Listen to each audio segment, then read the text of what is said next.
Kebakaran ruko berlantai 2 ini terjadi Kamis sore kemarin di Jalan Talak Salapang, Kelurahan Gunung Sari, Kecamatan Rapocini, Makassar.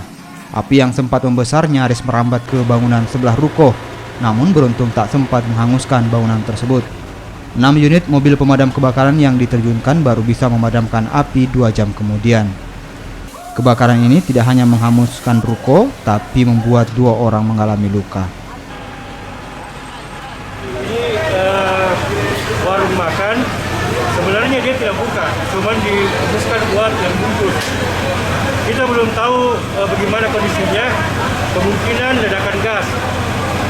Tapi saya juga belum pastikan, jadi kita masih menunggu dari damkar bagaimana investigasi.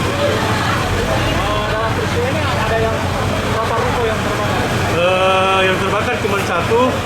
Kami terima kasih kepada teman-teman dari damkar Makassar karena berkat antisipasi sigapnya, jadi cuma 1 ruko yang terdampak dari kebakaran ini.